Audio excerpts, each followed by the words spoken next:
จะว่าขอบคุณเด้ออยู่ดีไม่แห้งก็เจ็บจะได้กับไก่มีนอนหลับจะได้เงินหมื่นนอนตื่นจะได้เงินแสนเบนเมื่อมาได้คำนี้แก้วเด้อเป็นสลักสะโพเด้อสาธุมันไผล่ะอีกพิมพ์เด้อไอ้พิมพ์เด้อฟังเอาเด้อเพิ่นก็ให้พรเพิ่นแล้วเพิ่นก็เว้าบ่ค่อยเก่งปานใดเนาะ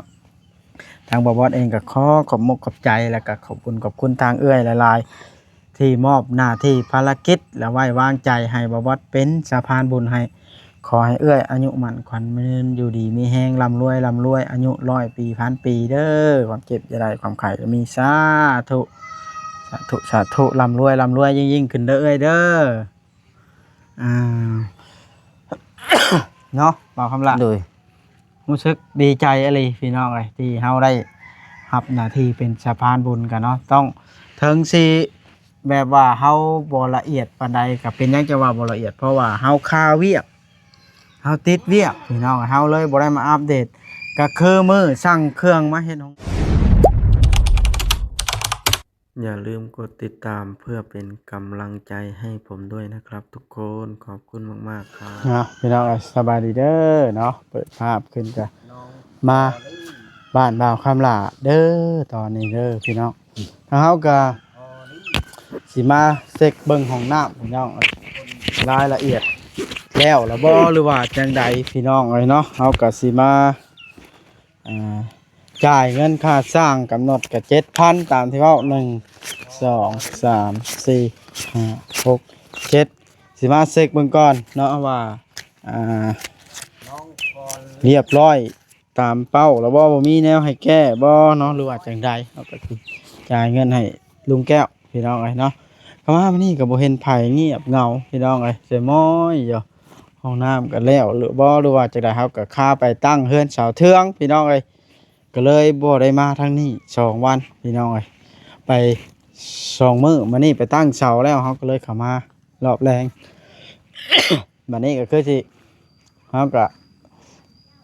ได้มีเวลามาทางนี้อยู่ดอกบาทนี่เพราะว่าทางนั้นก็เพิ่นเวียกเฮาแล้วพี่น้องเอ้ยเฮาสิไปเบิ่งน้ำแต่โตมันยากๆนะไปตั้งเสาเฮือนก็ได้เพราะว่าทางนั้นก็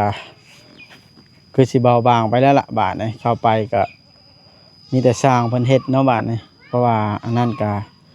มันเป็นงานของสร้างเฮาเข้าไปก็จักสิว่าแนวใดล่ะเฮาก็บ่ได้แม่นอันผู้รับเหมาว่าง่ายๆซะเข้าไปก็จักสิเฮ็ดหยังช่วยเพิ่นเนาะเพราะว่าเรื่องของเรื่อง เราก็มีภาระทางนี้ว่าง่ายๆซะบอกคำลาเอ้าสบายดีบอกคำลามานี่มาพี่สิเบิ้งเลยสิถามเลยไอ้นี่สบายดี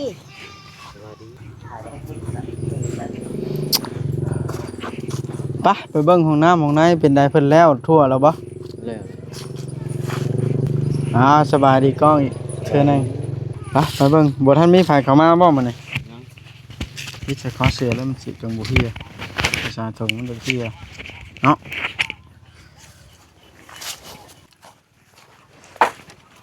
โอ้เรียบร้อยละเรียบร้อยโอ้เฮ้ซะคักปานหยังเนาะเข้ามาเบิ่งทางในดูฮะไปอ้าวห่างนี่เราบ่ทันเอาซ้ำบ่นี่บ่ยังบ่ทันเอาเมื่อซ้ยัง แล้วถ้าเอาเงินก่อนจักสิเอาเมื่อเนาะโอ้คัก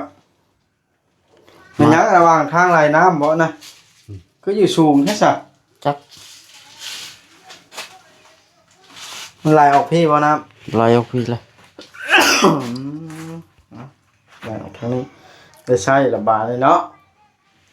กว้างขวางเป็นโยเบิ่งลองลอกมึงก่อน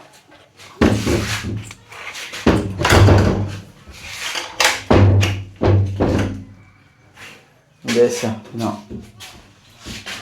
เรียบร้อยนี่เด้ก็ถือว่าโอเคพี่น้องเอ้ยคักแต่น้ำมันกว้าง2 เมตรคูณ 2 เมตรมันกว้าง2 ลมก็มี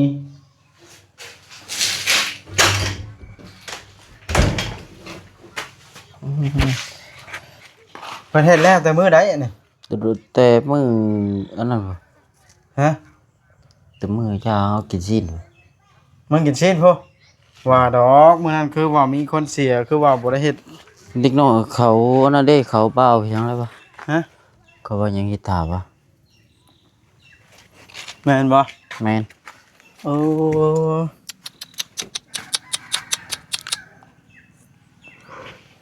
แล้วทั่วละบาทนะเรามาบ่ลุงแก้วมื้อนี้เนาะ บ่ได้มา พาลูกกินข้าวหยังมานี่ อยู่มื้อซื้ออันนั้นหัวใจ เป็นหยังคือเหงาทรงลงจังเลงเด้อนี่ หากระตื่น หากก็นอนตื่นอ๋อบ่มีไผมาก็เลยพักผ่อน โดย ตัวเดินเชียร์หญ้าก็แปลนบ่ล่ะเนาะ โดย สาวเพื่อนนี่บ่ได้มีไผมาแจ้งว่าตาคล้องสิได้ตั้งบ่ ยังบ่ ยังบ่มีเนาะ โดย อืมลูกอยู่พุ่นบ่ลูก โดยพุ่น อยู่เพื่อน โดย ไปนั่งอยู่เตียงพุ่นหากระจาดก็บ่ได้ตอกเลยอันนี้เนาะ ให้มันแห้งก่อนตากไว้ เด้นี่คันสมุดเทตีนตั้งไว้ก่อนทรายแห่มันก็มีแล้วเนาะ โดย แห่ทรายน่ะมีแล้วนี่สมุดตั้งตีนเสานะ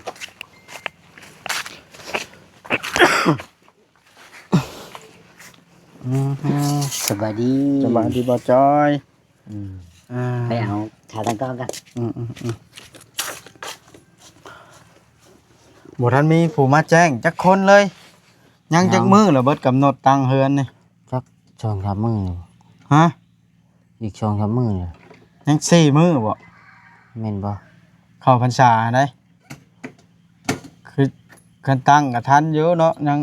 ตั้งมาเอิ้นมาฮือมานึ่งเนาะยัง3มื้อเวลาตั้งยัง3มื้อเนาะ โดย ยัง3มื้อ4มื้อพี่น้องเอ้ยคือสิบ่ได้ตั้งเนาะเพราะว่า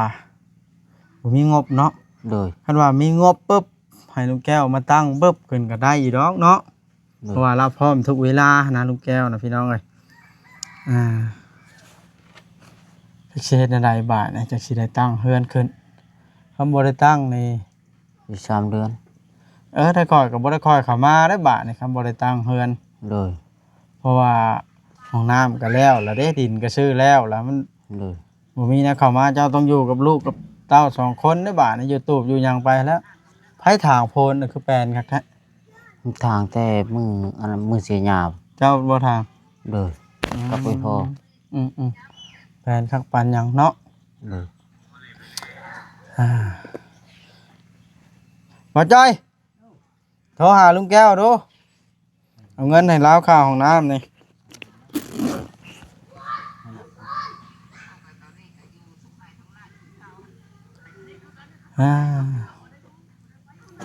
แล้วมีงบทาง7,000ทางบ่แสนได้เพิ่นว่าเฮ็ดในไรซะตัวน่ะ ไปคิดนะปีกระเทินเรา บ่ได้กระเทิน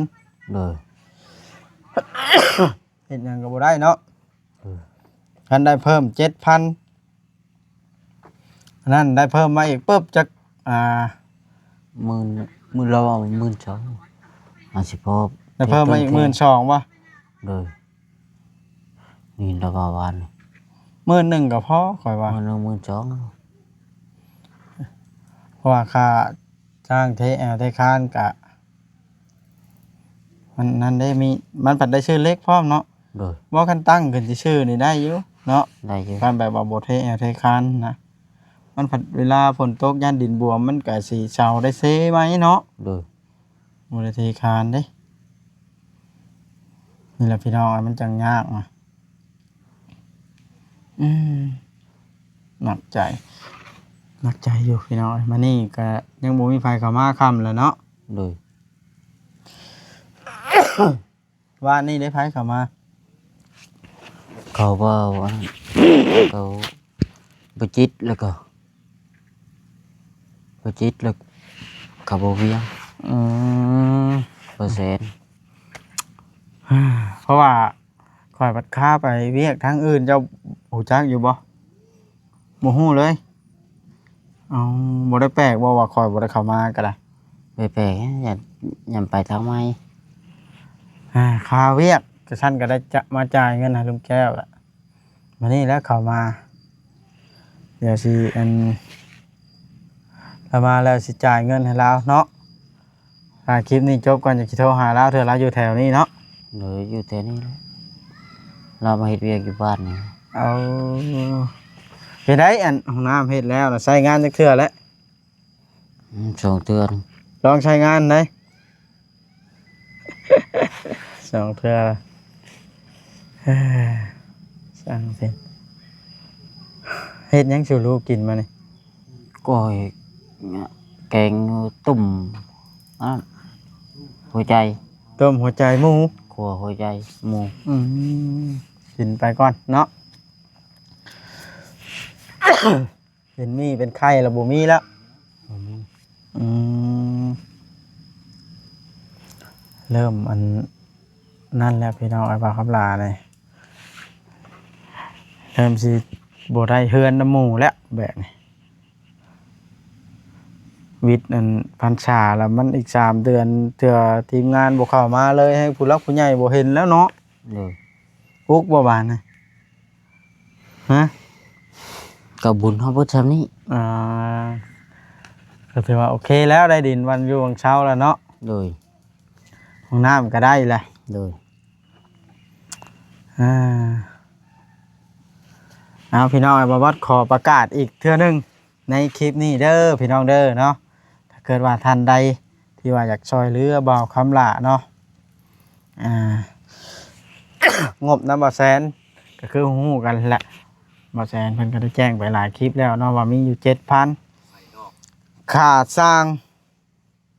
สมมุติว่าเพิ่มให้บ่าวแสนอีก2,000 เนาะแม่นแล้วป่ะจะเป็น 9,000 เพราะว่าเสามัน9 ต้นบ่ เลย ได้มาอีก 2,000 แล้วเป็น 9,000 ให้ค่าสร้าง และมาซื้อแห่ซื้อทรายบาทมาเทคานซื้อเหล็กเด้ปูนประมาณไหลคานละสอบ1 สอบ 2 สอบ 3 สอบ 4 สอบ 5 สอบ 6 สอบ 6 สอบ 7 สอบ 8 สอบประมาณโตนึงปูนนะพี่น้องเอ้ยทั้งเทคานเทตีนเนาะ เลย กะตกอยู่สอบละแสนกะโตนึงกะ2 ล้านเนาะ เลย 2 ล้านก็เท่ากับ 3,000 บาท 100 เหรียญพี่น้องเอ้ยปูนนะแล้วก็เหล็กอีก เหล็กอีกก็ประมาณ2,000 บาทเหล็กฮะแห่ทรายอีกก็2 ล้านก็ประมาณ100 เหรียญโอ้ยังหลายเถอะเนาะยังอีกเป็นอัน เกือบหมื่น เนาะ เออ 6,000 7,000 8,000 9,000ยังอีกอยู่12,000พี่น้องตามที่ไล่จังสีสมบูรณ์ว่าง่ายๆซะจังสีได้เทคานคันได้อีก 12,000 บาทถือว่าเฮาสิเอาไปเติมให้บ่แซนถือไว้ 2,000 คันใดสำนั้นและเครื่องที่เหลือแล้วเฮาสิมาซื้ออุปกรณ์เข้ามาถ้าได้อีก 12,000 เนาะ เลย ถือว่าโอเคได้ตั้งพี่น้องไอ้เฮือนก็ถือว่าถ้าจะช่วยก็ถือว่า ภายในบ่เกินอีก3 มื้อว่าฉันไปให้ได้ตั้งขึ้นเพราะว่าตั้งเข้าพรรษาแล้วมันเฮ็ดต่อบ่ได้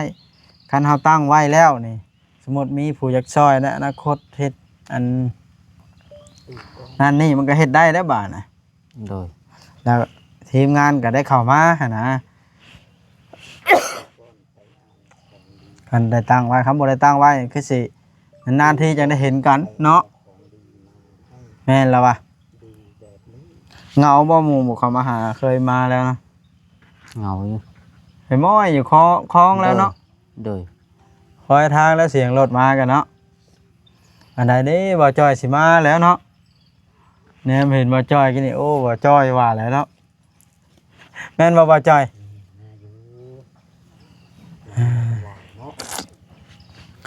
นี่แหละถ้าคอยกันยังสิมาหาอยู่บ่ได้ว่าสิบ่มาเนาะบ่จอย แม่นบางมือมาบางเว้นมือมา คอยกับเมื่อยอยู่ได้เดี๋ยวนี้นะมาแต่ไปย่อเสาเทืองหากันแล้วเนี่ยย่อตั้งเสานั่นก็ได้ตั้งขึ้นเทปูนอมไว้หากันแล้วพาว่านี่อันนั่นก็ตั้งขึ้นไว้ย่านเฮ็ดบ่ได้แหละ เลยตั้งขึ้นไว้ยังอยู่นี้บาทนี่พี่น้องเอ้ย มานี่วันที่25พี่น้องเอ้ย26 27 28 29 30แม่นบ่ แม่นแล้ว จะค่ำวะก็ยัง4มื้อ เอาพี่น้องเอ้ยวันนี้วันที่25ถ้าใครเห็นคลิปนี้ก็อยากให้ท่านใดหรือว่าใครเป็นสะพานบุญก็พาเด้อพี่น้องเด้อเพื่ออยากให้ว่าคำลาได้มีเฮือนมีชานพาลูกพาเต้าอยู่น้ำบ้านน้ำเมืองคือหมู่บ่อยากให้เล่ร่อนไปคำใส่นอนหั่นคือแต่เก่าพี่น้องเอ้ยเนาะ โดย อีตนเพิ่นพี่น้องเอ้ยบ่แม่นหยังดอกใครบ่เจออยู่ในเหตุการณ์นี้ก็คือสิอุกใจอยู่ดอกเนาะบ่าวจอย แม่นแล้วแม่นแล้ว อ่า เอาคลิปลงกันแม่นแล้ว อุกใจเติบข่อยก็ได้เป็นแบบนี้โทรหาลุงแก้วดู บ่จอย ขบ่ได้มีผมบ่ได้รู้จัก โอ้ยเป็นไอบ่ดีอยู่ข่อยเป็นหวัดเป็นไอพี่น้องเอ้ยไปหาหมอแล้วก็ สัญญาณ เอายามากินก็คือยังบ่ดีอยู่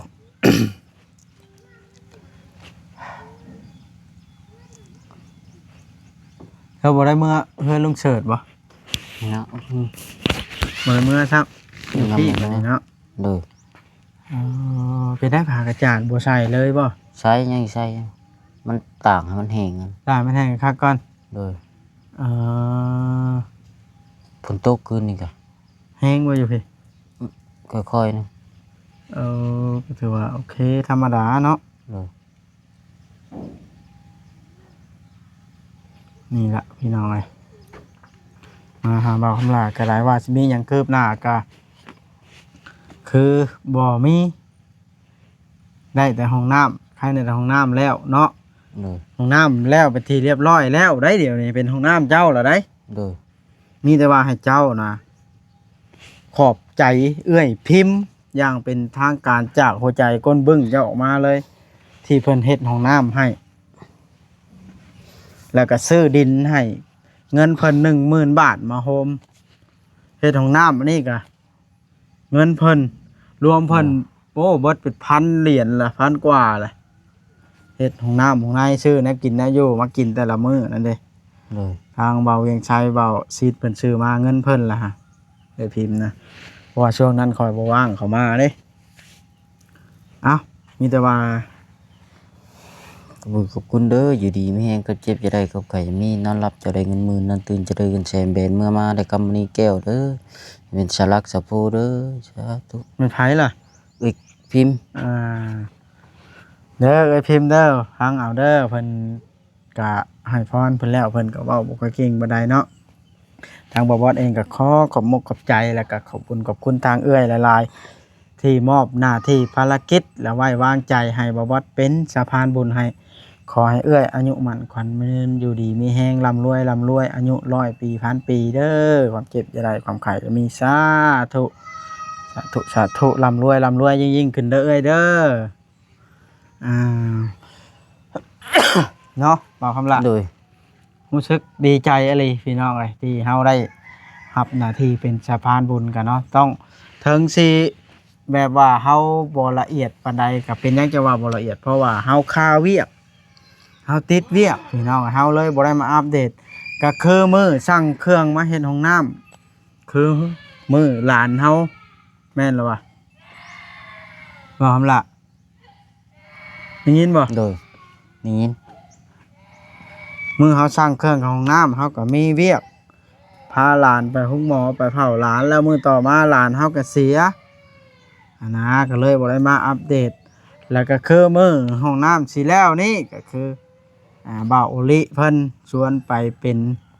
สร้างให้เพิ่นไปตั้งเฮือนให้เพิ่นคุดคุ้มไปเคิงเฮือนว่าสั้นไปเนาะก็คือสร้างอื่นก็ได้อยู่แต่ว่าบ่าวโอลิเพิ่นน่ะบ่ไว้ใจคืออ้ายตัวเองเพิ่นว่า โดย เลยเอาบอสนี่ไปเคิงเฮือนให้แล้วก็บอกให้เพิ่นคุดคุ้มแล้วก็ตั้งเสาเลยบ่ได้มาเนาะ โดย บอกคำละนี่ละบอกคำละเลยที่ข่อยเข้ามามานี่คือสิเข้ามาจ่ายเงินลุงแก้ว แต่ว่าเพิ่นก็จักสิอยู่แถวนี้หรือว่าสิโทรหาเพิ่นก่อนจบคลิปนี้ซะก่อนเนาะ โดย นับเงินก่อนพอบ่จ่ายลุงแกเว้ากันมื้อนั้นน่ะเท่าใดก็ 7,000 7,000 บาทบ่แม่นบ่ 7,000 บาทนั่นนี่เนาะแม่นบ่ 7,000 บาทลองนับเบิ่งดู 1 2 3 4 5 6 7ครบ 7,000 บาท โดย ให้บอกคำลาถือก่อนเนาะถือแบนทั้งอันฮูบคนไปนี่เด้แม่นบ่ก็สิถ่ายฮูบมานะ 7,000 บาทนี่บ่แม่นให้เจ้าได้อันนี้นะจ่ายค่าห้องน้ำ เด้อ โดย ใช่ครับ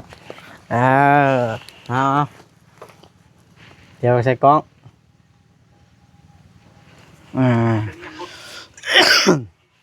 เอาจะเผาลงได้ค่อยสิเข้าน้ำนี่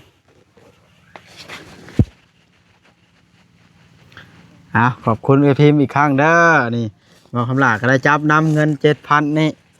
ตอนนั้นตอนบ่ท่านได้ชื่ออย่างคำว่าก็ได้จับน่ะมา โดย เนาะ โดย เอาพี่น้องเอ้ยก็โอเคคลิปนี้ก็บ่มีหยังหลายมีแต่ว่าสิจบคลิปซ้ำนี้ซะก่อนบัดนี้ก็เนาะถือว่า เสร็จสมบูรณ์พี่น้องไอ้ห้องน้ำนี่ก็คือภารกิจตัวนี้เสร็จยังแต่เฮือนบาดนี่เอาใจซอยเบาคำลานี่เด้อพี่น้องเด้อเนาะอยากให้เบาคำลาได้อยู่คือบ้านคือเมืองเพิ่นพี่น้องบ่อยากให้เล่ร่อนคือเก่าทางเฮาก็พยายามเต็มที่แล้วสายบุญยูทูบเบอร์บ่าววัดชาแนลแล้วก็ทีมงานทุกคน เอาไม่ว่าคลิปนี้กันซ้ำนี้แหละเนาะ สวัสดี สบายดี